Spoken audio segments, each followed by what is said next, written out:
Yo, SojuTalk Nation. On this week's episode, we'll be covering Fuego releases from N.Flying, Super Junior, New West, and TXT. We'll also be cooking up some spicy news coverage, including developments in the wake of Sulli's passing, PD Note investigates the Produce 101 series in Idol School, and Luna, money issues and the power of Orbit. So prepare your body, may the odds be ever in your favor, because today, we're announcing the winners of the sticker giveaway. Hit me with that intro.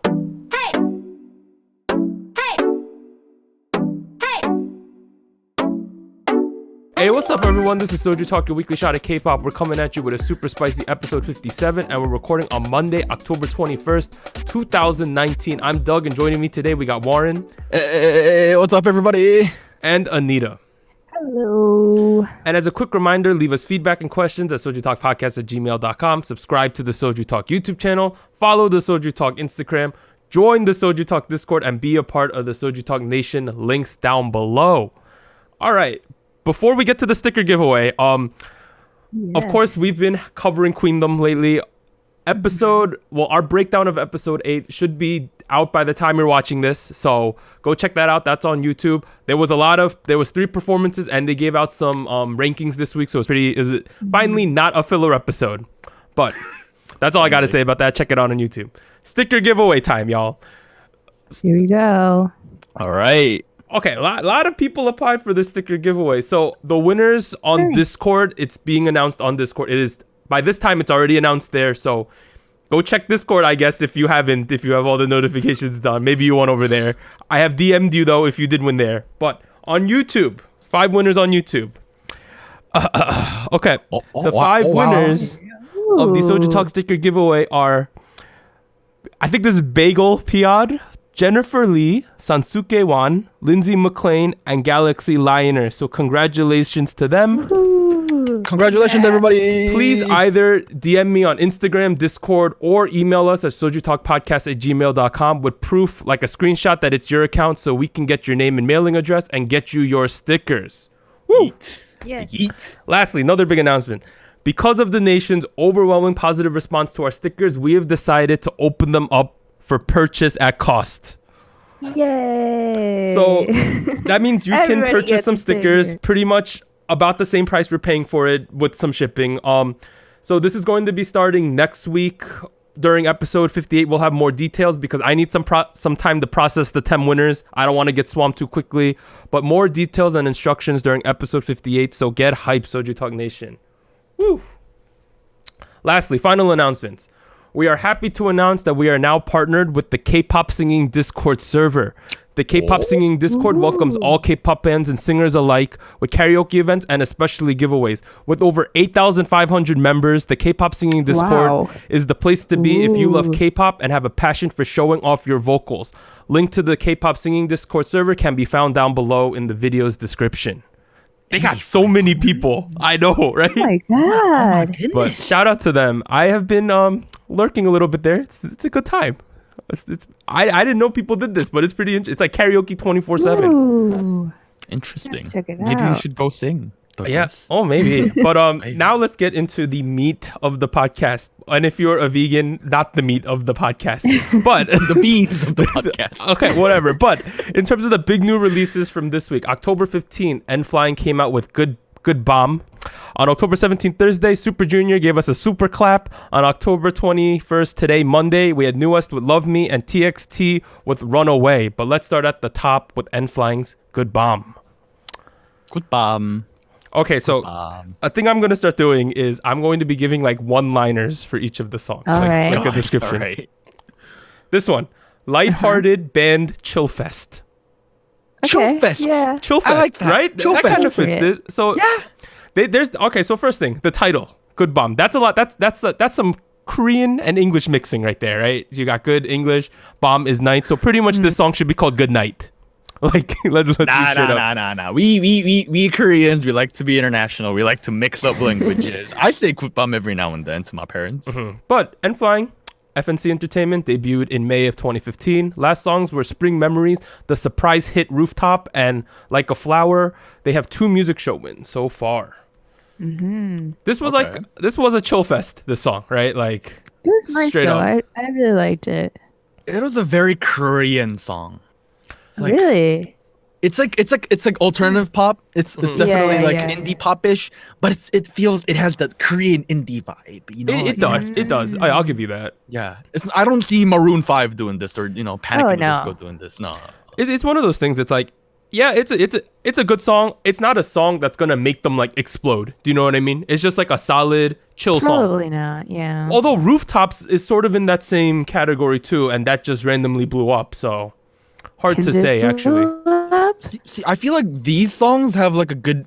They actually have like a chance to blow up because like cafes and like convenience stores will play these kind of songs. Yes. They should. Yeah, like my mom's not gonna listen to this actively, but they might still make some good cash. Like. So also in terms of grab. N.Flying themselves, so they started without one of their singers, Hui Sung is his name. Yes. Yeah. Yes. That guy really for me is the glue that holds the group together. His vocals. He also won the Immortal Song competition, that show where they have they do pretty much they invite a bunch of singers and have them compete. He won it, I think, this past week. Oh, wow. That's pretty big for some. Though. He's really good. I mean, but he won against like notable singers, and I know N.Flying is not the most popular group, so it's a big achievement for him to win that show. A lot of famous singers go on that show. But let's get back to the music video. I thought it was a fun song. Music video, it's like let's say an idealist version of a fun night out. It was a toned down version of a good night. It felt like I don't want to make this comparison, but it felt like a toned down, much more friendly version of Fuck It by Big Bang.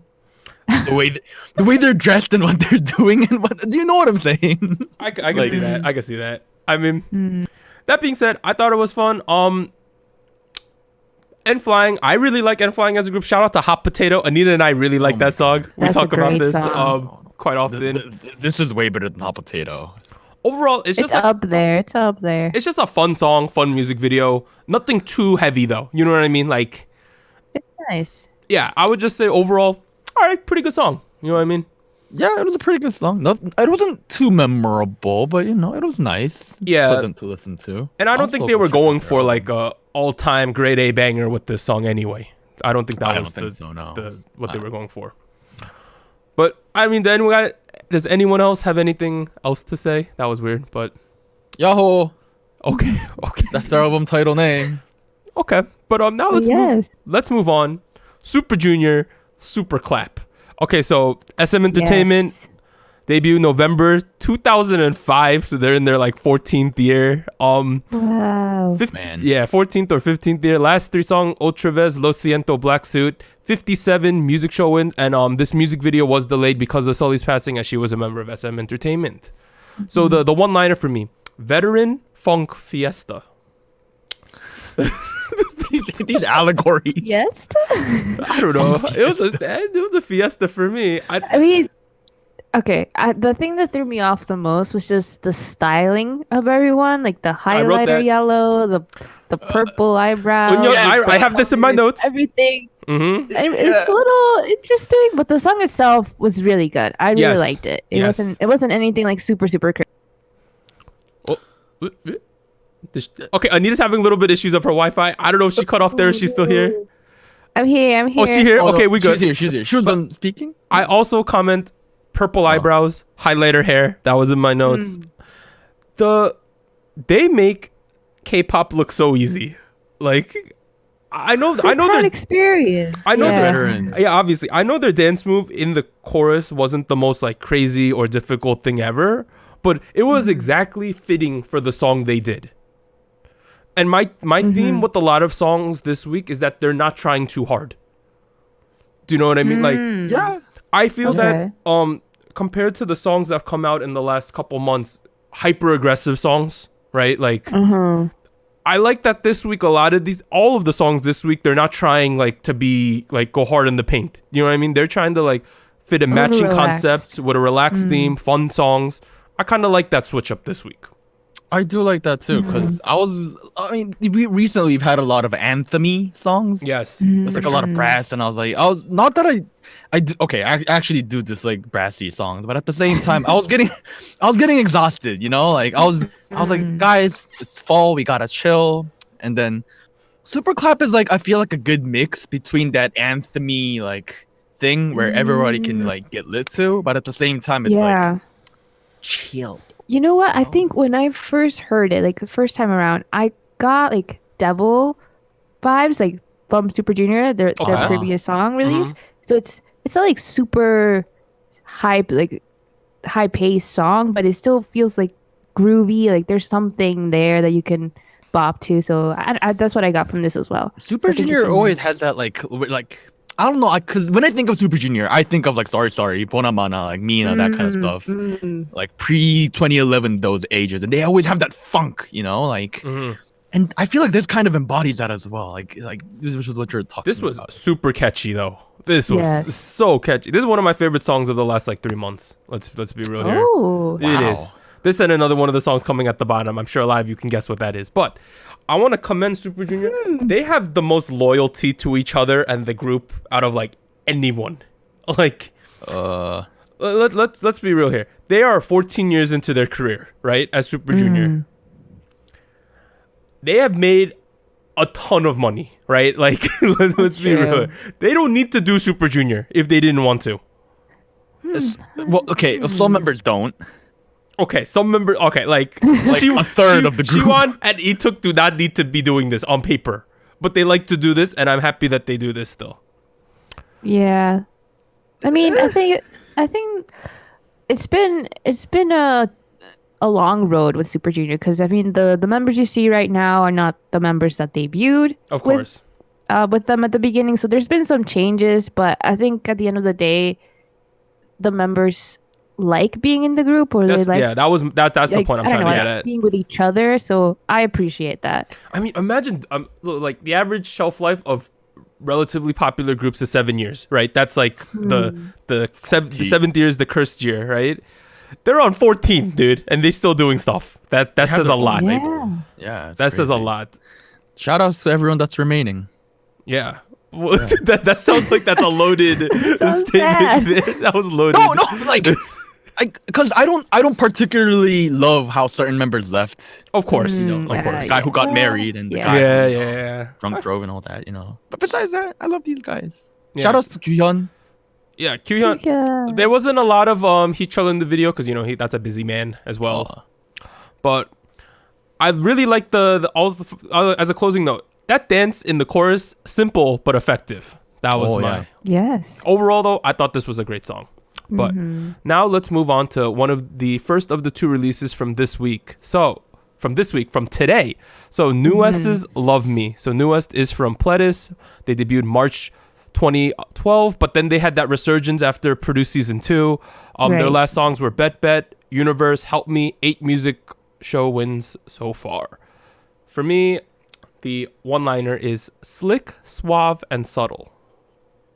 Ooh, okay. I don't know, subtle, okay. why would you say subtle? Where does subtle come from? Subtle for me is, although this might not be the most subtle song ever, it is a humongous departure from their like dark concept thing. That's true. Okay. So I saw NU'EST at KCON this year. Their whole performance of songs, like I'm not the biggest NU'EST fans. I probably know maybe 80% of the title songs, right? When they performed, it was like every song was like a dark song. Like a dark with some like electronica vibes going on with power vocals in it. That was like I wanted to call their music like gothic pop. That was like the main thing. You know what I'm saying though, right, Anita? A little bit. See, like I can kind of see that because when they what was the, I don't remember what comeback it was, but I know what you're talking about because they did have that theme going on for a while. Yeah. But then they started shifting a little bit with more pastel colors and more mellow melodies. So I saw a progression, but I do know what you mean for their previous releases. I like the muted tones of this music video. I prefer this, I think. Yes. Yeah. So I wrote this a lot lighter than their usual song. It's a departure from when I think of NU'EST, I think of Baekho singing like power vocals in the chorus. That's the main, like, you know how groups are defined by their sound, like K with Lovelyz, you think of like that kind of thing. Solar with Mamamoo, she's like the defining sound of the group. I thought of Becco as the defining sound of this group, and he wasn't the main focus in the chorus. It was more of a Mignon focus. I get he's the most popular member right now, right?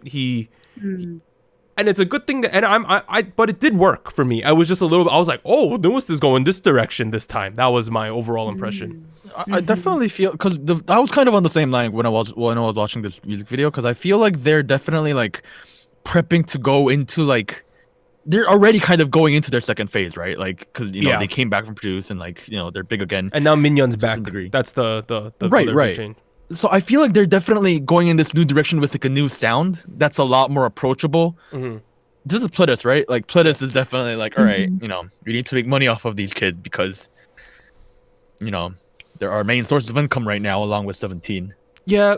Well, now that I think of it, they are going in the complete opposite directions with 17 and Newest. So it makes sense on paper. I didn't think about that until you just mentioned they're all at Plittis. I didn't think about that either. It completely makes sense to me now why they would do that. Wow, I guess Bumzu sat down. He was like, all right, time for a role switch. One comment I saw on Reddit and YouTube was that a lot of people thought this was a song that the boys could have released. Oh, that's interesting. I don't know if that's a good thing or a bad thing, but that was one of the prevailing comments. And I was thinking about it. It does a little bit sound like the boys song. I would even go further to say that like a lot of groups might have released this, like AB6 or like that was the other one. That was the other one. I was just like about to 101 say that. kind of had this sound. Like it's at this point, it's a fun genre. It's a lovely style, but at the same time, it's getting a little overplayed. It's like popular right now. Yeah, it's popular. Everybody's doing it. So. But Nita, you like this one? I do, and like you mentioned, I did think of AB6 when I heard this song, just because it has that. I don't know. It's not a genre, but the style reminds me of like runway. Like high fashion, that kind of stuff. Yes, I know exactly what you mean. It's the genre. Yes. That tempo. So I don't know. I enjoy this. I don't mind that it's popular right now, but it could get overplayed. So hopefully it does well. Deep House Fiesta. Deep House Fiesta. Okay. Oh, Lastly, guess what genre our theme song is? Is it deep? It's also Deep House. Okay. Big brains. I know. I make up like genres for songs because I don't really know anything. I would really call things like fiestas and stuff. But lastly, TXT's Runaway. Okay, so they're from Big Hit Entertainment. They debuted back in March of this year. The last songs, I mean, they've only really had one title track, but they've also released Nap of Star, Cat and Dog Crown. Those are like the main songs from them right now. 8 music show wins in the first year already. So my one-liner, Pink-Eyed Players Power Move. Oh my god. So Pink-Eyed, obviously, like they had a pink eye epidemic at their dorm. I think 4 out of the 5 members had pink eye at some point. I think that's the number. Man. The Korean. Oh, keep going. The English title is Runaway? Yeah. Okay, I was gonna get there. So yeah. The Korean title is like almost an homage to Harry Potter. So it is like. This is one of the translations. Platform 9 3/4. I'll wait for you there. That's like one of the translations of the title. Yeah. I don't know. I was like, Runaway. That's completely opposite. I'm waiting for you versus Runaway. But Runaway is in the lyrics though.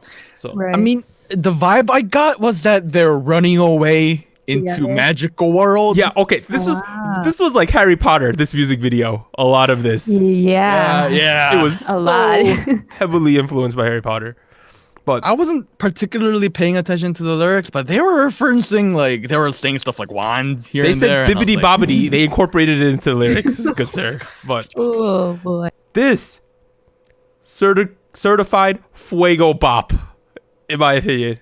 Really? Wow. This is one of my favorite songs of this year. I'm just gonna put that out there. Oh. Okay. Okay. All right. I respect You know what? that. I'm not gonna agree with you quite completely, but I do agree to a certain point. First of all, I like this a lot better than the previous one. Oh, I like all of their songs, but I didn't like their previous album in general. It was a little too cuddly for me. I don't know. This okay, cause so earlier we were talking about deep house as one trend, and I feel like this slow indie pop is the other trend, and that bass, that sidechain bass. Yep. Wow, that thing. Wow. One thing you got to applaud TXT for is they use songs that fit their age.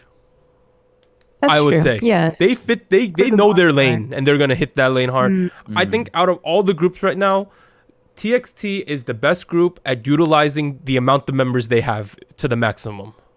If you watch any of their stages, they form crazy things with 5 people. Their choreo is crazy. Ridiculous. It's so creative. They like in some songs they make like airplanes with 4 people plus a driver. Like they do things like yes. that. That's the extent of their choreo. And shout out to the Adidas scene when they're all in the white Adidas stuff. I really like that. The one thing, you know how I point out something weird in the music video? Yeah, can we talk about socks in the pool today? Yeah, that was so not weird. it. Okay, as you know, Korean, a lot of Asian people, we take off our shoes when you get in a building, right? That's kind of quite common. But they got to the pool scene. Kai was the first one to explore the mystical water door, right?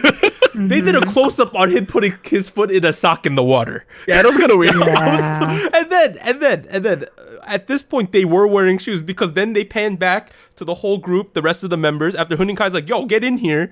They were wearing shoes. They took off the shoes, not the socks, and jumped in the water. Okay, buddy, they had some expensive shoes on. They had like $1,000 shoes on. I don't care about. I get the expensive shoes not to wear, but like socks in the water, like I can't get over that. Like I just wanted to throw that out there. Overall, though, I'm gonna make another take right now. I'm gonna make a take. Okay. TXT has locked up Rookie of the Year on all non-Mnet award shows. Currently? No, for the end of the year ceremonies. They are the Rookie of the Year for guy groups. And I 100% disagree. You disagree with that? I think there's very much open room for other groups. I think the competition, I mean, it's tough right now. I'm not judging it just on the music. I'm judging it on their company too. Okay, yeah, Okay. well... I mean, I'm judging from their releases and their music videos and songs and choreo. And I mean, the other 3 major contenders that debuted this calendar year, AB6, One Us, X1. I think... CIX. Okay, CIX Ooh, has one song. CIX. They're not going to give it to a group with one song. They're coming back next week, right? Let me check. Yes, I they think they are. are. But you're going to tell me that they're going to give the award to C9 Entertainment over Big Hit?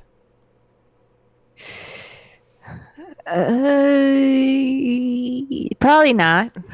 See, that's what I'm getting at. But I just feel like the competition is pretty leveled right now. So I wouldn't say like for sure, but they're up there. Like they're probably the most popular option right now. I also agree. Now, if we don't think about this politics with companies, it's a completely different. If you don't think about that, I think other groups definitely have a chance. It's a completely different story if we don't put in politics. But I'm just saying, based on the landscape, I think they're going to win a lot of Rookie of the Year awards. Interesting. I'm so interested that you guys really like this song. I really like. You don't like this song that much, Anita? Okay, that was a. I feel like I'm in the unpopular opinion, but for me, this song felt like my least favorite out of the whole mini album. I feel like the rest of the B-sides were probably, I listened to them more. I saw the welcome, the comeback show they had, and I don't know, I feel like I liked the B-sides a little bit more than this one. And I don't know, I feel like to me the individual aspects of the song are really good, but when it comes together it threw me off, like, because I didn't imagine the choreo with that instrumental and then the visuals and the whole Harry Potter. I don't know, I feel like maybe if it had been like one thing only, it would have been different, but for me it just felt like a lot. It's good we disagree on this, honestly. That's one of the things I like right now. Anita, you might have won me over a little bit. No, y'all are bugging. This is like, because the B-sides were good. I heard them. The B-sides were good. Angel I am or the- Devil. I That's am- a good B-side. Oh, was that the third one on the album? Maybe, I don't remember the I just saw names. their I live remember the order. performances. but me as the But Angel or Devil? okay, Angel or Devil. But me as Yes, the yes, chairman of the A-Side Association, as I primarily listen to A-Sides. I have not listened to the B-Sides. Maybe I should now that you're saying this. But as the chairman of the A-Side Association, this is a certified fuego song. I would nominate this No, I'm not gonna go that far. Never. Buddy, you. I'm not going that far. I see over here. I really like this. I've listened to this about 40 times today. Ooh. About a tenth of my waking hours have been listening to this song. Wow. Okay. Yeah, I'm definitely between you two. I think it's nice. Okay. I think it's a good song. I respected TXT a lot once I saw them at KCON, but this has really put me on the hype train. I got the first class ticket on the hype train now of TXT. Ooh. Nice. Wow. Look at you. Okay, but that's all these songs from this week. Only there are some other small songs. Next week is going to be a complete mess, but we'll cover those at the end. We'll tell you which ones next week. But show winners this week. AB6 won 3 music shows this week. The show champion M Countdown. The other big winner was Akmu with How Can I Love the Heartbreak? You're the One I Love. They won 2 music shows. They won Music Bank and Inkigayo, and Show Music Core did not have a broadcast. AB6, 3 wins. Wow, congrats to 6 abs. Sorry. Okay. That was a horrible joke. I'm sorry. No, I like Blind for Love. I've listened to it a couple more times. It's a good song, quality song. But now for everyone's favorite segment, I will go get Cousin Harold. He will give a hot take, and we will react to the hot take. This one's kind of interesting this week. Oh boy. Here Hi, we go again. Doug. Man, I always, you know what's really weird? You know they're cousins? Mm. They kind of strangely look similar. Oh, hey. Hi, Harold. Warren, why is Hi, your hair getting so Harold. brown looking? Watch out, man. The weekly hot take is comparing groups to BTS and Twice and calling them flops is short-sighted. Boom. Thank you, Harold. Have a good day. Bye, See what I mean? Harold. He looks kind of similar to Doug. They're like twins. They could be twins. Okay, Harold's gone. Okay. Comparing groups to BTS and Twice and calling them flops is short-sighted. That's a good take. Honestly, I like this take. Clarification though, calling the other groups flops. Yes, right? yes, the comparison group. So this is like, so here's an example. I don't believe this. I'm just giving an example. Saying like G-Idol is nowhere near Twice. They're flops. That would be like a like that's the standard right now. So here's my feelings about this. I agreed with this take like 90% of the way. This is why. Oh. Wow. Why is that? BTS and Twice, well, specifically BTS has reached unmeasurable amounts of success in this industry versus everyone else.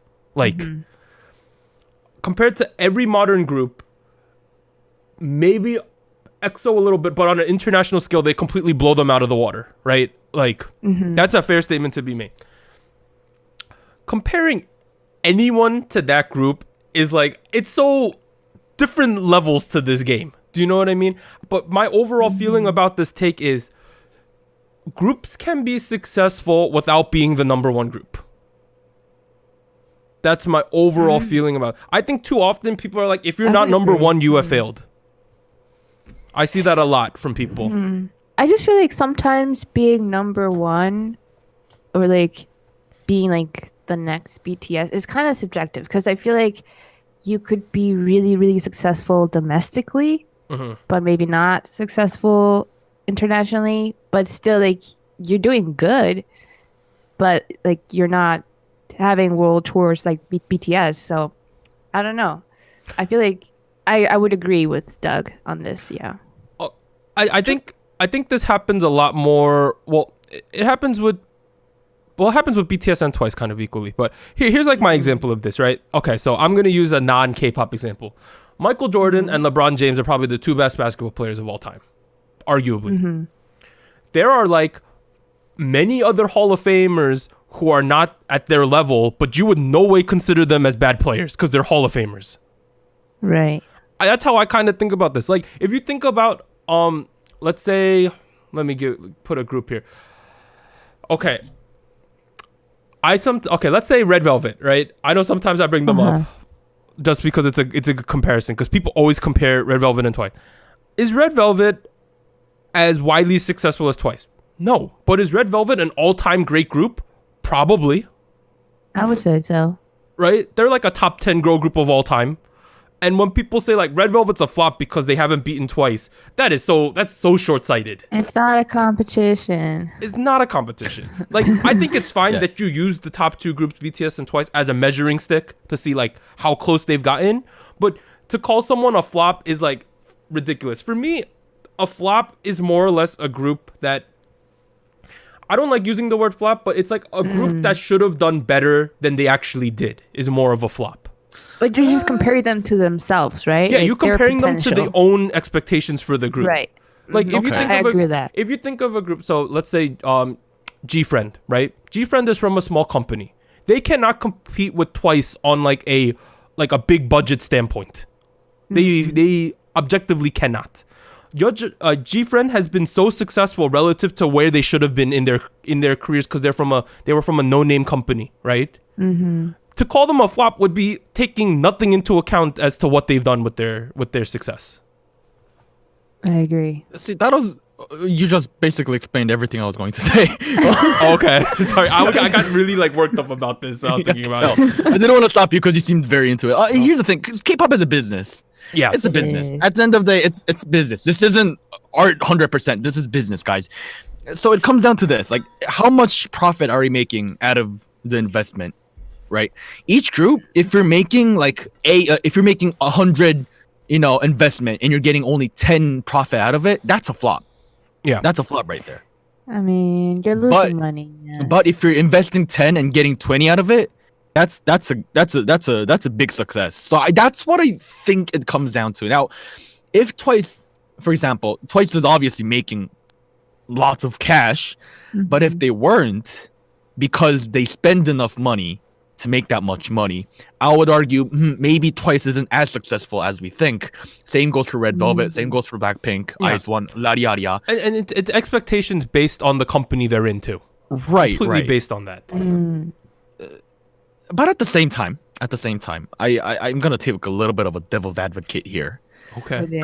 because I do think it provides a good measure of comparison. Of course. It sets new it sets new bars Right. that only has to be broken. Is it going to be broken organically or with, SM pushing groups into America? We have no idea. Okay. Oh. I'm not trying to throw shade, but at the same time, they're setting new bars. They're setting new standards for groups to kind of follow along the path of. Mm-hmm. Twice did that. BTS did that. Girls' Generation did it. This that is kind of also stuff. this is also how I see it. It's like TVXQ. the vast majority of groups don't make a ton of money. That's well known. Yes.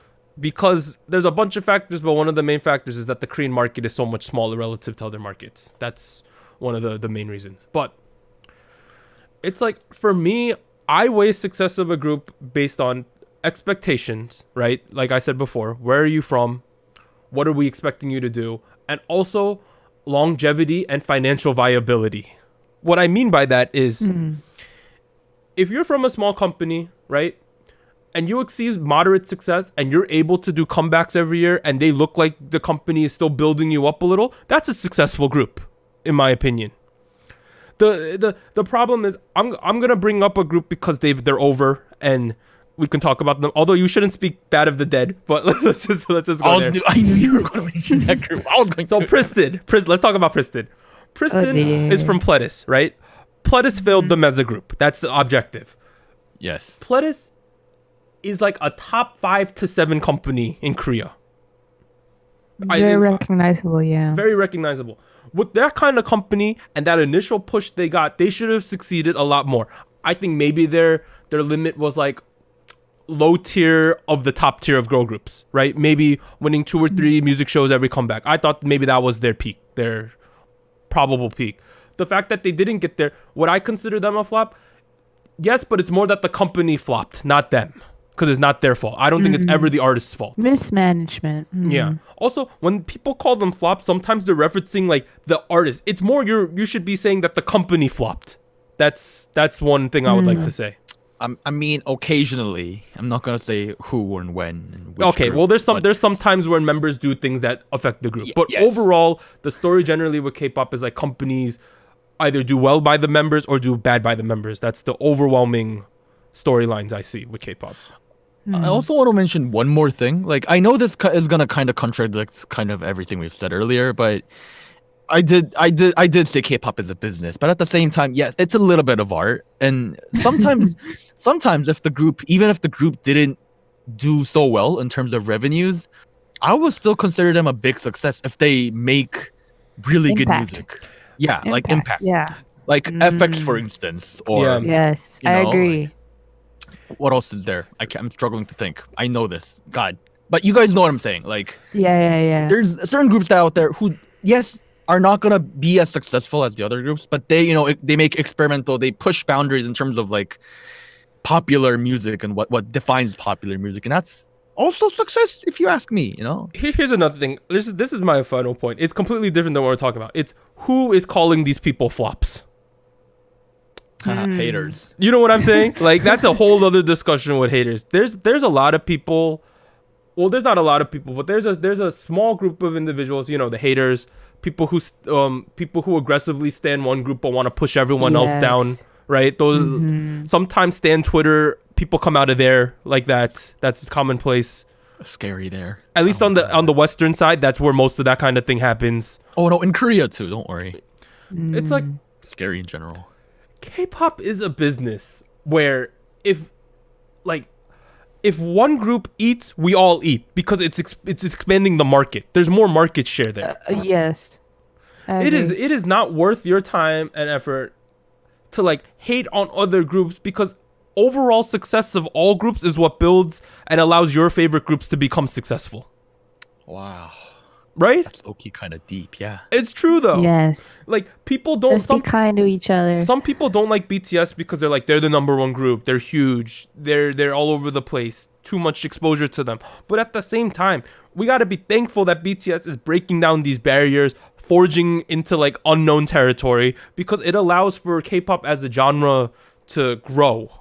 So to call certain groups flops is not good, because overall I want everyone to do well. Do I think some people deserve their due? Yes. Do I think sometimes people get things maybe a little bit handed to them? Yes. But overall success in K-pop of all groups is what builds the genre. Boom. Yes. Let's end it there. Boom. Well said. Nice. What a speech. I don't know. One world, K-pop. One world. Stop hating. I got passionate there. Oh man. Okay, I had a lot to say about this topic. But Anita, you got okay, you want to end it there? No. Yes, let's say nothing wrap it more. up. That was perfect. End the podcast. Don't call groups flops, because it's not nice, and be a nice person. Nice. Okay. News and events from last week. So obviously Sulli passed away last week. A lot of news coming out of that developing post. So first one, police reveal preliminary results for Sulli's autopsy. An autopsy was held on the morning of October 16th. The Seongnam Sujong police station announced afterward no suspicions of homicide, such as external forces or pressure, were discovered as a result of the preliminary autopsy, which is great. A police representative also relayed, after receiving the full autopsy results, including a precise opinion, we will close the case as long as no strange anomalies surface. So we know there was no foul play. So that's good. Good. Second news, not that great. An individual has turned themselves in for leaking information regarding Sulli's passing. On October 14th, a report that included details such as time and location of her passing was leaked onto social media, subsequently being shared on portal sites and blogs. 3 days later, on October 17th, the Gyeonggi-do Disaster and Safety Headquarters held a press conference and officially apologized for the leak and stated that the leaker had turned themselves in. So it was someone working at the emergency center. This department, I swear, just messes up every time. I swear. Yeah. I hear stuff from them every year. This isn't the first time. But next, this is the last definitive news, and then we'll have a discussion. So on October 17th, Sulli's funeral procession was carried out at the Shincheon Severance Hospital behind closed doors, and SM also prepared a separate memorial for fans to pay their condolences, as her family wanted some privacy. So those were the timeline of what happened. Now we're going to be talking about the bigger picture now. So here's some things about that. Sulli reportedly requested legal action from SM Entertainment against malicious commenters. An entertainment industry insider stated, Sulli went through a tough time dealing with malicious comments. She consistently asked her label to take action in order to deal with these comments.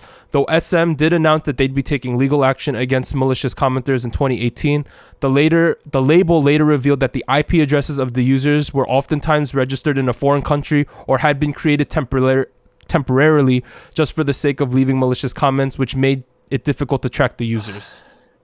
So much effort. That's like using VPNs, things like that, masking your IP. Like, it's like the hardcore haters for like they know what they're doing, which is sad. Do you know what I mean? Why? Effort. Wow. But next one. The National Assembly to open subcommittee and review new law against malicious commenters called the quote-unquote Sulli law. The new bill aims to enforce strict rules against malicious commenters under anonymous titles.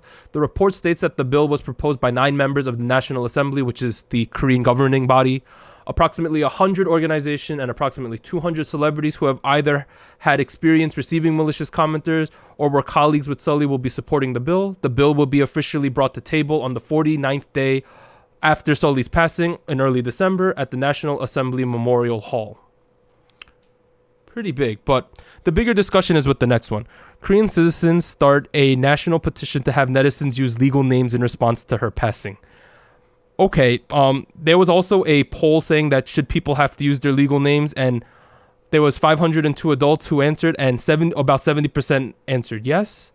And then lastly, Sulli's program she was on, Night of Hate Comments, will be discontinued. So she was on a program about hate comments too. Okay, a lot to talk about here. Sulli's law. I think it's a good idea to get more strict about it. I don't know how they would do that though. But Yeah. I do feel that there needs to be a crackdown on malicious commenters. The problem is, as SM did say, it's like they're masking IPs. It's hard to track them down. I mean, at the end of the day, there's ways to track people down. Even if you're using the most securest VPN in the world, there is a way to track them down.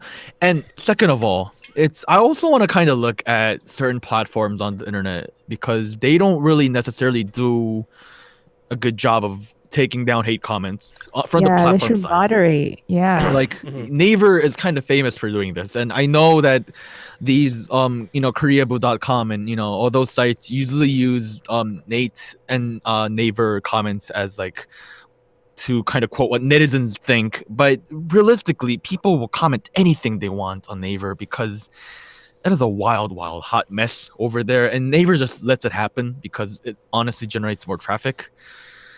So my hope is that this law will kind of tackle that. That's what I'm hoping for. Man.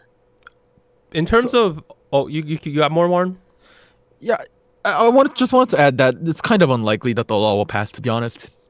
But I still hope it does. It's not like 0%. It's like I would say there's a still good. There's just many obstacles to it happening. Like there's many obstacles to having it happen, and then it's kind of very likely that politicians being who they are, they're just gonna make the law for gaining support.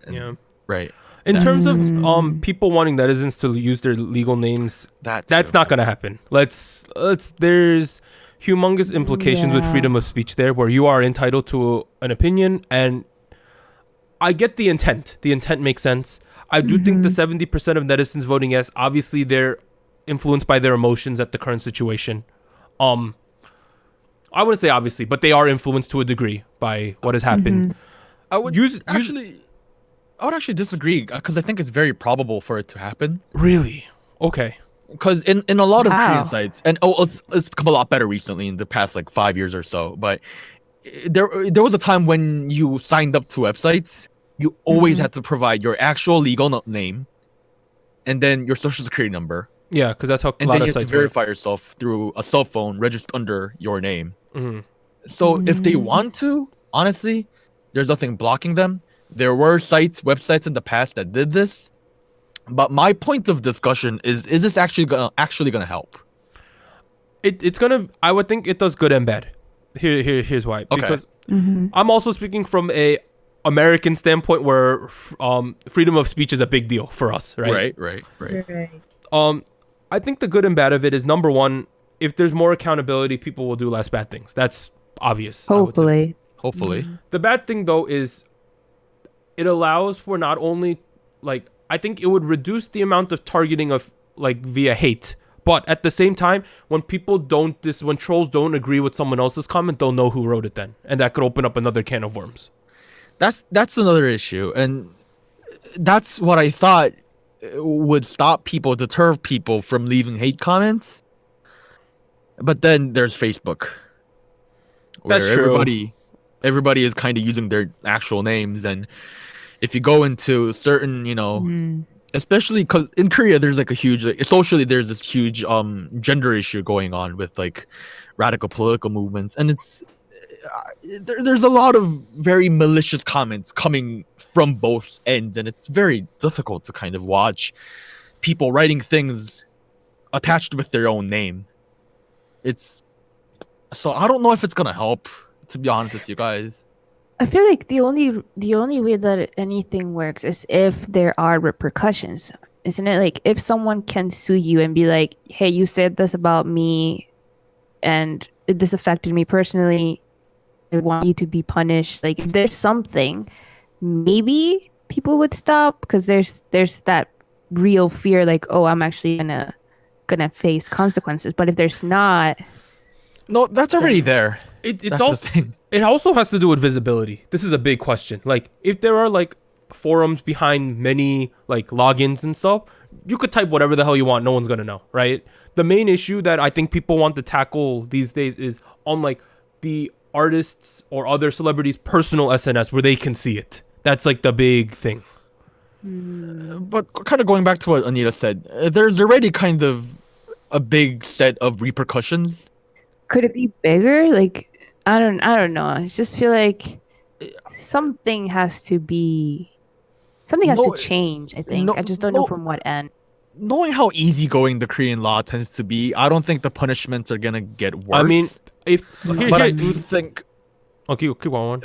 But I do think instead of coming up with better punishments, they need to figure out a new way to block this or a new punishment, like Prevent it. Yeah. Right. Strengthening what we have already isn't gonna fix this. That's what I'm trying to say. I mean, here's a thought. Korea's like Koreans' life revolves around work, right? What if when they did background checks on work applications, they put this person writes terrible comments on the internet? It would completely deter them from writing stuff. Yeah, here's the thing. That's already there. It's already there. Oh my god! All right, never mind. I feel like it might be like a middleman type of thing where like if a website does not moderate or like if they don't have like rules or something, maybe the website has to do something about it. Like maybe they have to. I don't know. So you're saying leverage against the websites themselves?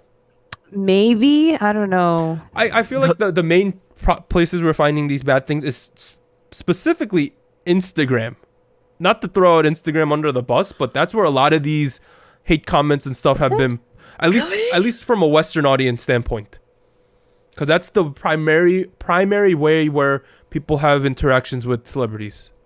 Well, not in Korea though. Korea's on all these other places, Naver, all those other, Pan, Nate. Yeah, I don't know. Naver hate comments are kind of like, oh man, these guys are kind of mean.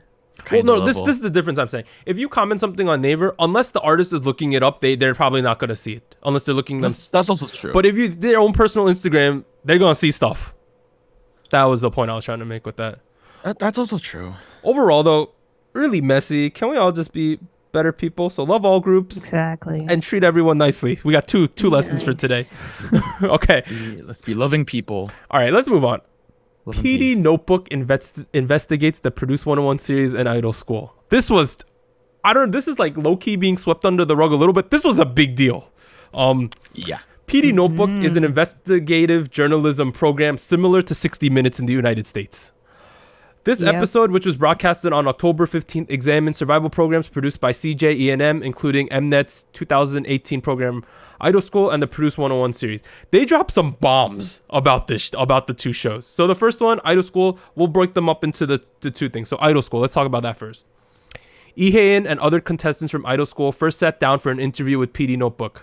So as we covered 2 weeks ago, Lee Hae-in recently detailed the poor condition and mistreatment of Idol School contestants on her Instagram, as well as issues with her contract. On PD Notebook, though, she and other contestants went more into detail about the inhumane living conditions during the filming of the program.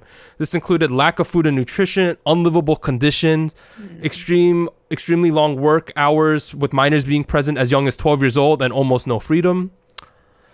So they said all these things, right? And this program, the great thing about it was they were also interviewing staff from the show.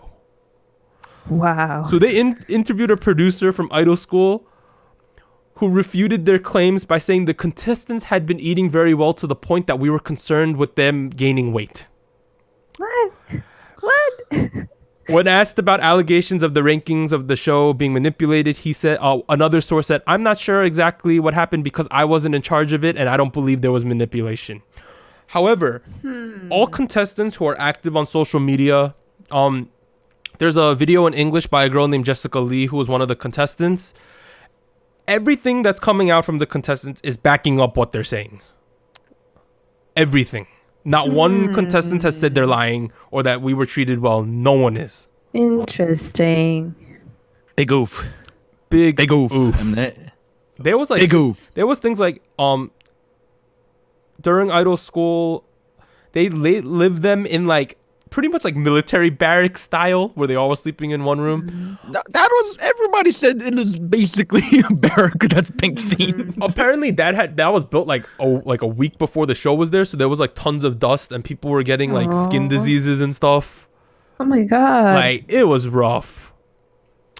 But so basically Idol School, they were more or less covering the conditions. They didn't really get into the manipulation.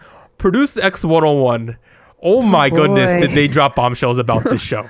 Here we go. So trainees from Produce X 101 also spoke to PD Notebook about how the show functioned behind the scenes. The main topics that were brought up. The center for Ichima, the title song. This is what one of them said. While a trainee from another company had been originally chosen by the trainees to be the center position went to someone else due to the voting system being changed so that the viewers at home would vote instead. Oh. So they're saying that like all previous produced seasons, the trainees picked the center by voting. Right. They said that, yeah, we did that. Then all of a sudden, they switched it and said the viewers at home are going to be doing it instead. Oh, no. It wasn't instead. They were like, oh, they're going to partially influence the votes. Okay. We don't know what percent that is, but... So that's kind of shady. Next one. Line distributions. Here's a direct quote. There were scenes in the show that seemed to be showing how the lines were distributed in the recording studio where the trainees would take turns doing a part and then we would pick the positions. In reality, all of a sudden, a show writer would come in and give a lecture for 30 minutes. And then in the end, they had no choice but to go with a certain distribution. You sure they said 30 minutes? Because I remember like something more along the lines of 2 hours or something like that. What? But basically, what they're saying there is that, like, yeah, you know how we film those things where we're all like trying out lines and picking who's gonna be the. They said all of that's BS, and the PD end up picking up the who's singing what. The PD? Yeah, the writers of the show. What? Okay. Okay, I'm good that Anita's having this reaction because when I read this, I was like, what the heck? So here's another one. Unfair distribution of screen time. A member of the Produce X101 production team said, these are quotes, "We were told from above, focus on this person while filming. Show this kind of appearance. Let's give him a bit less screen time or let's increase his screen time a bit." What the heck? Here's what the actual show said, because I saw the actual show. They would say stuff like, the PDs would pass by the editing rooms and they'd be like, "Oh, isn't this kid interesting?" And that's all they would say. Like, "Isn't this kid kind of like funny?" Yeah. You know, yeah, of course these weren't direct, but it was like, you know, they implying heavily to do certain things. So, also, an unnamed head of an agency was interviewed and stated, as most people probably know, it was plain common sense that it had been set up to some degree. To be honest, I never thought that 11 of them had made it fairly. Wow. Oh my god. No. The thing he said after was even worse, because he was like, "Oh, you know, I thought only 5 or 6 kids would, you know, be like manipulated, but now I think it might have been all of them. That's crazy." That's what he said. Yeah, it's like, it's kind of ridiculous what's going on. And then finally, PD Notebook spoke to Produce X101 staff members who explained that the final scores in the finale were calculated not by someone in the studio control room, but by another PD who was off-site. This is like the nail in the coffin, right? Yeah. This PD reportedly worked alone in a separate room and then sent text messages with the numbers to the staff, who then inputted the score as captions on screen. One member of the production team said, if it was manipulated, then wouldn't it have gone through An Junyoung? He's the main PD. Since he's the main PD, his opinions was unconditionally strong. Another staff member said, it's true that An Junyoung is like a sacrificial lamb. I don't really like that expression, but it's not something that he could have handled all on his own. So, Wow. to unpackage that, they're saying that someone in a different, like someone not in the main room, right, where they're running the show, was basically running the numbers and say, put this on the screen. And then What? also, They just made up. What? yeah. Apparently, this person was very sensitive with their work, so they would work alone in their little rooms. What? Yeah. After the show has been over, nobody's seen him or her. And then They the left the country. They're gone. maybe. And then the second half is more or less saying like the main PD's pretty much being like a sacrificial lamb for the whole. He's gonna take the fall for everything. That's probably what's Oh gonna happen. man, what? So other things, the police are now, well, they have been investigating Produce X101 manipulation of the show in exchange for money. So that's one thing. Here's another thing that broke. An agency is accused of using over 100,000 accounts to vote during Produce 101 Season 1. What? Season 1? Season 1. So the report states so this is something that came out, so you could pretty much tell which companies it was. The report stated one of the agency's 3 trainees who participated in the first season of Produce 101 was reportedly chosen for the final lineup. So then everyone looked at so they looked at all the companies from the kids who won, and they looked at which ones had one kid make it out of 3. It's either Starship or MBK. So they narrowed it down to one of these 2 companies because of the way that was quoted. Oh no. So I read further into the report. They basically had the whole company come sit in like a conference room. They locked them and say, vote. keep voting for our kids. Oh my god. That's what they were doing. And they said they had a What? whole system set up for every round. And yeah. And also it came out like certain kids at the company, they so one at this specific company, we don't know which one it was, but like apparently one of the trainees said like, I knew I wasn't going to be the one who was going to make it at a certain point.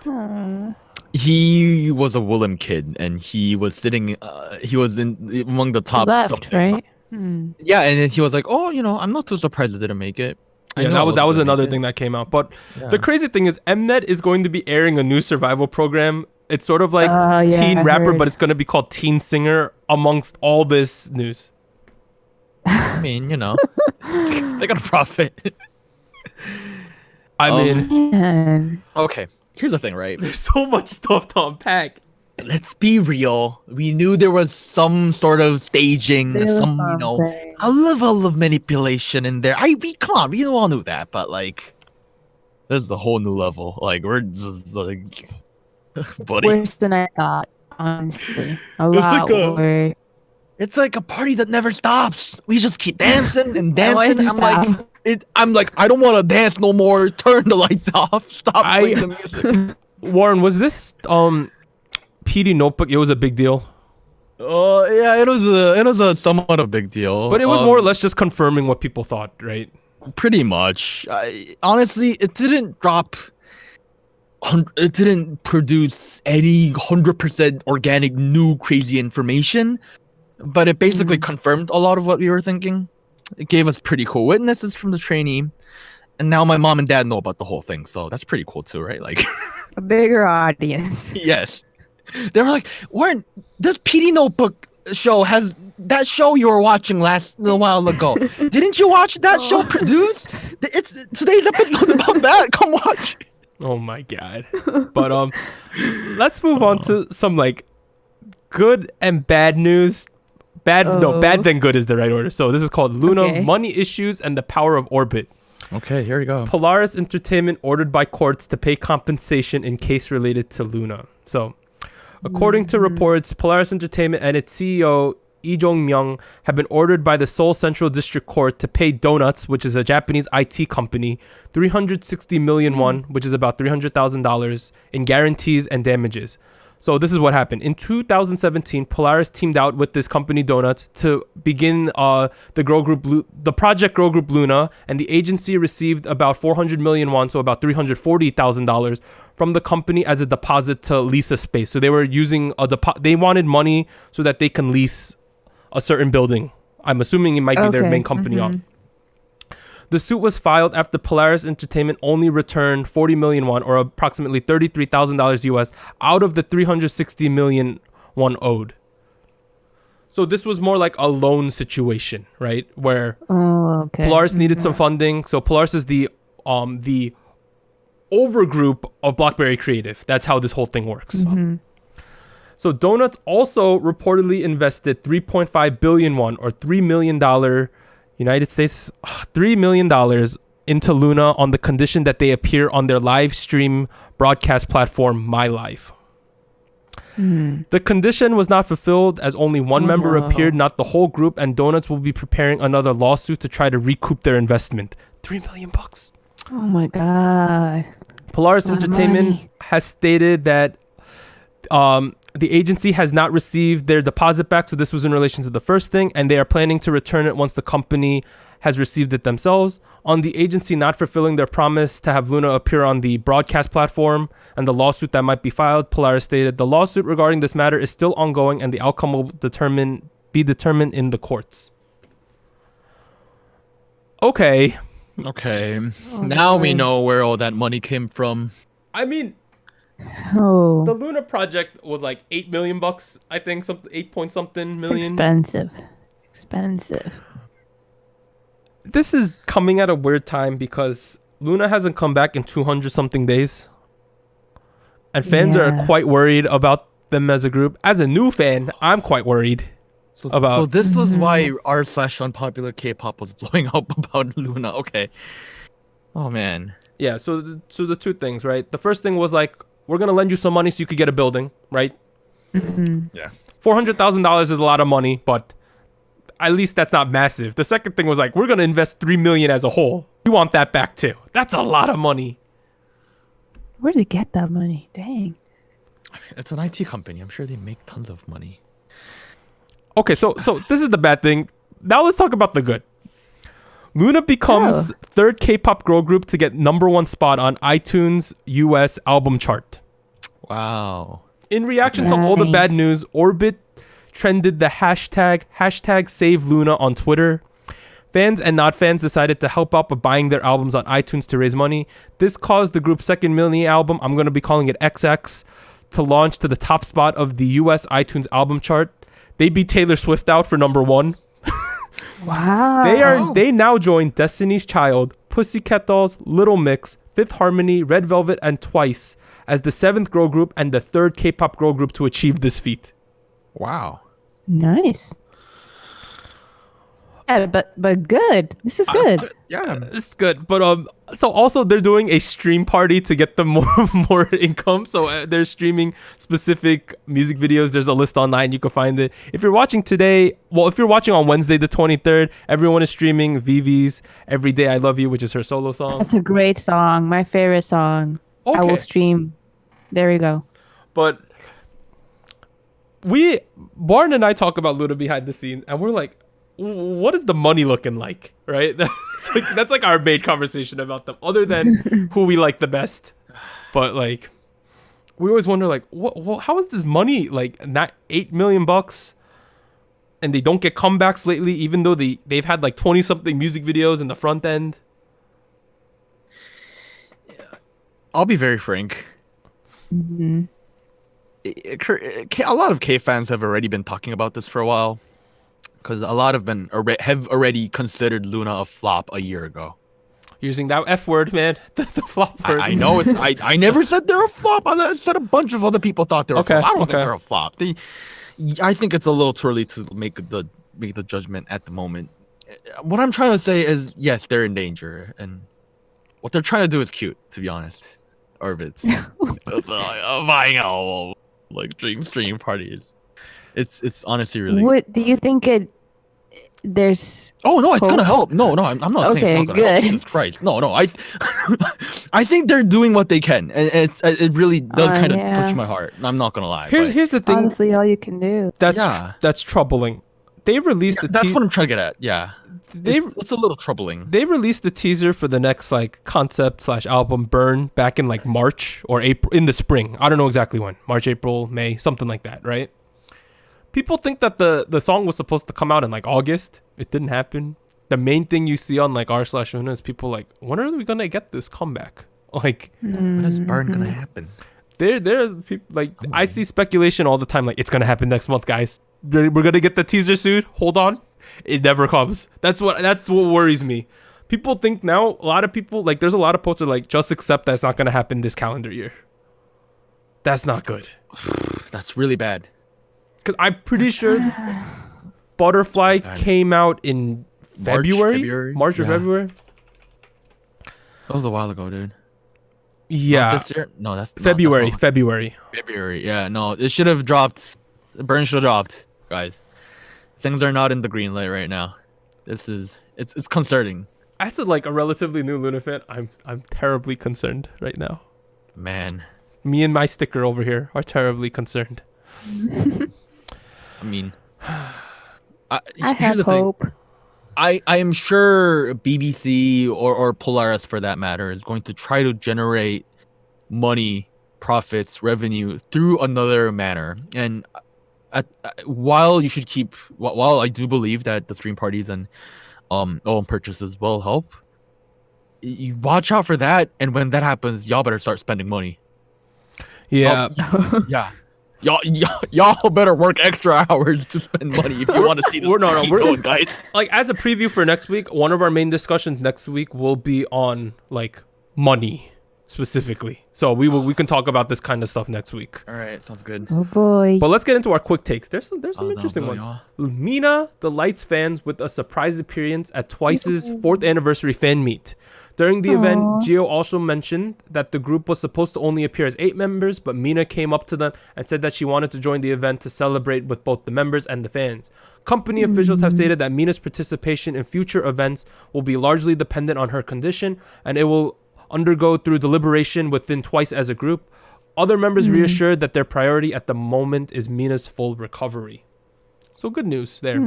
That's so nice. I'm excited to see Mina's like eager to come back. Did not see that coming news. Newly formed entertainment agency LOOPΔ Entertainment confirms that they will be launching a girl group with former Priston members Unu, Roa, Yuha, and Reina. The girls have reportedly already wrapped up their debut jacket photo shoot and music video filming in preparation for their debut team, which also includes new members outside of Priston. People think there's only one other member. The new group is aiming to debut sometime this November. Okay. Nice. Let's see how this goes. Wakimaki's Chaeyoung to take hiatus due to health issues. So for the time being, Chaeyoung will be sitting out all scheduled activities and focusing on having sufficient rest and recovering her condition. But the real question is, what does this mean for IOI? From the produced series vote manipulation accusation to Yoojung's hiatus due to health issues, the reunion has not been progressing smoothly, as you could all probably tell. Yeah. They are now discussing whether to make the comeback in December of 2019 or 2020.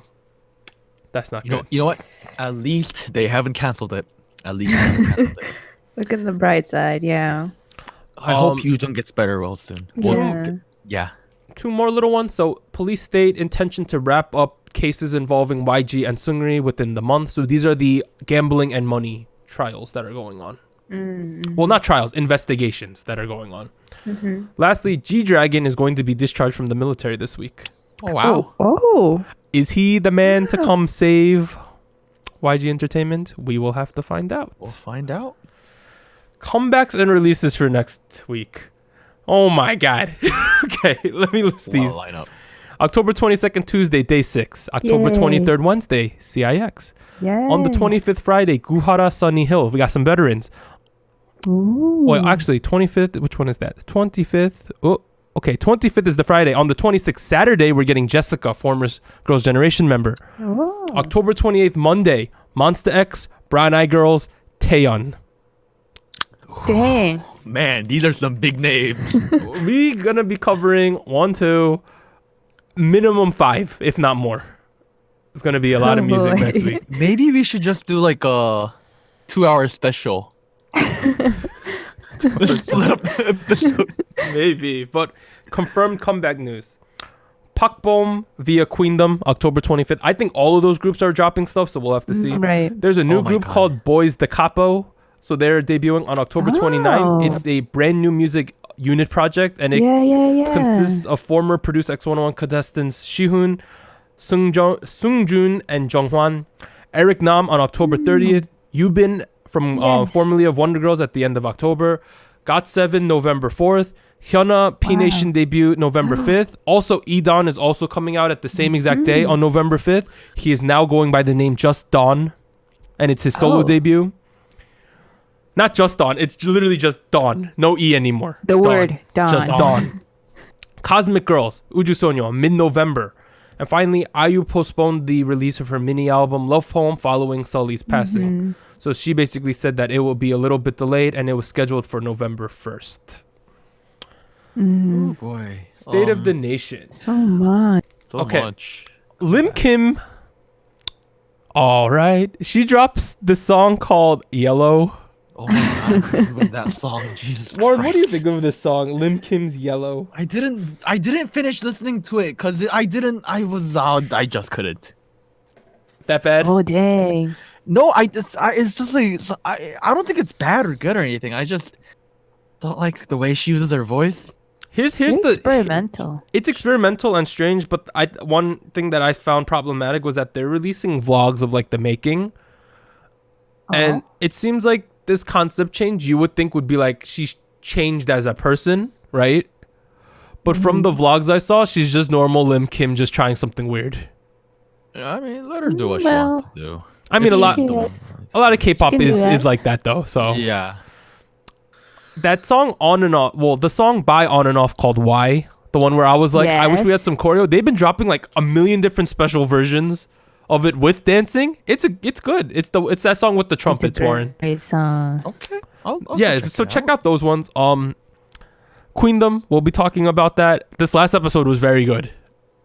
It might have been one of my favorite episodes so far. Ooh. Oh. Okay. And then Luna. I got my albums, the group albums. I finally have the title track albums there they now. are. Hopefully we Look, can she add was a third supporting the one at group. some point. Yes. Also, Yes, in terms of please. the sticker wall back here, You will. I bought lots of stickers. We will slowly be putting them on the wall, but that will be happening going forward. Why are you spoiling it for So everybody? much. Whatever, it's fine. All right, what about you guys? Oh man. I've been listening to a lot of Beans to Know recently. He dropped his third single after he came back from the military. Produced by PJ, featuring none other than my favorite man, the man himself, the alien, the robot, the trash can, the walking trash can, Debo. It's Why? honestly, I listened to it. I was like, I can't imagine anyone else than Debo doing the second verse on the song. It's perfect. It's so chill. I listen to it while I shower. I listen to it while I go to sleep. I listen to it while I do my work. Guys. Wow. This is Jinoppa, you know, like, man, best single from Beans to Know ever since he came back to the military. That doesn't mean a lot because that's best out of 3 songs, but still, it's amazing. It's like you're floating in the ocean and you're like, Wow. Dang. and Warren, it's just so chill. What other selfless plug do you need to make this week? So my good friend, former college friend,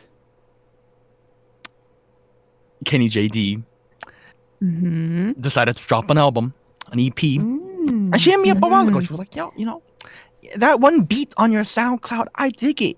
I want to buy it. And I was like, bet. I like that too. You can buy it if you want. So she bought the beat. And it's the first track on her newly dropped EP. Yay. Now available on Spotify, on iTunes, on everything you want, on everything you use, you know, Google Music, whatever. It's there. It's a good song. It's also on our Discord channel. It's called Mine by Kenny. The whole EP is called something Pine. Sorry. Okay. Wow, you should wait to just blank on Go that. check it out. Shout out It's to a good Kenny. song. Shout out to Kenny. Shout out to Michigan. What's up, Michigan fam? Shout out to that drumming club we were all in together. I didn't name it. You guys told me not to name it. I did not. So that's good. What about you, Anita? Shout out to Shitlag. Well, you know, just the usual. Produce 101 Japan and Oh, man. Extraordinary You. Yeah, I feel like that's been consuming my week. Like that's what I am looking forward to. Just Wednesdays and Thursdays for the Wednesday, Thursdays, and Fridays. Because Why Fridays? Well, I end up seeing Produce on Friday after someone uploads it, and then the drama Wednesday, Thursday. But anyway, it's really great. The next episode for Produce is going to be really sad because it's elimination time. Is it the first elimination? One? Ooh. Yeah, it's really sad, guys. There was this guy in the last episode of performances. He's 94th, but he was so good. His fan cam was going viral, but I don't know if he's gonna make it. You could. What's his name, Anita? You could shout him out. Oh, Tokonami Shon. Shon. Yes, he's a vocalist, but he was kind of very, very much under the radar for the last 3 episodes. Mm-hmm. And they just decided to show his performance before voting ended, like a couple hours before it ended. Oh, they did that thing. Yes, so it's really unfortunate. And everybody's really afraid because we're not sure if he... Well, Anita, hopefully the show's rigged, like the Korean version. in this case, it might not maybe be he'll that get thing. it. There was a joke going around in Korea how like every time someone mysterious makes it, people are like, that person's probably rigged. But I support it. But I support it. I'm not mad. I'm not mad. Tokonami-san ganbatte kudasai. Yeah, what he said. But I think that covers it. Yo, stickers. Well, you might be able to get some next week. That should be cool. So stay tuned for that. Guys, you guys know what's starting this Friday?